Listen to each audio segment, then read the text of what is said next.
السلام علیکم ناظرین، پی سی ورلڈ نیوز سے میں ہوں ردا سندھو۔ فیصل آباد سے خبر شامل کریں گے۔ قرآن اور سنت کی تعلیمات کے خلاف ہر قسم کی فتوی بازی کو روکا جائے گا۔ انتشار اور فساد پھیلانے والے فتوی بازوں کے خلاف کارروائی کی جائے۔ کسی بھی فرد، جماعت یا گروہ کو وطن عزیز میں انتشار پیدا کرنے نہیں دیا جائے گا۔ ہمارے نمائندے خصوصی پاکستان غلام دستگیر کی تفصیلات کے مطابق پاکستان دشمن قوتیں ملک میں فرقہ وارانہ تشدد پیدا کرنا چاہتی ہیں، باہمی اتحاد سے ان سازشوں کو ناکام بنائیں گے۔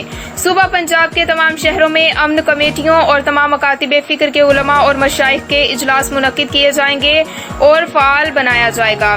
یہ بات چیئرمین پاکستان علماء کونسل حافظ محمد طاہر محمود اشرفی نے تمام مکاتب فکر کے قائدین کے ہمراہ جامعہ عثمانیہ رضا آباد میں پریس کانفرنس کرتے ہوئے کہی۔ انہوں نے کہا کہ ملک کی 25 سے زائد مختلف سیاسی اور مذہبی جماعتوں کی قیادت نے متحدہ علماء بورڈ کے ضابطۂ اخلاق کی مکمل تاکید کی ہے اور ضابطۂ اخلاق کی خلاف ورزی کرنے والوں کے خلاف بلا تفریق کارروائی کی جائے گی۔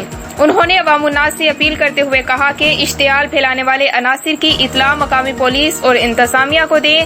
مساجد، امام بارگاہوں کی انتظامیہ مذہبی منافرت پھیلانے والے خطبہ، ذاکرین، واعظین کو اجتماعات میں نہ لائیں۔ دیگر علماء اور مشائخ نے کہا کہ پیغام پاکستان اور متحدہ علماء بورڈ کا جاری کردہ ضابطۂ اخلاق تمام مکاتب فکر کی مشترکہ دستاویز ہے۔ حکومت کو اصحاب رسول اور اہل بیت کی توہین کرنے والے افراد کے خلاف بلا تفریق قومی ایکشن پلان اور دہشت گردی ایکٹ کے تحت کارروائی کرنی چاہیے۔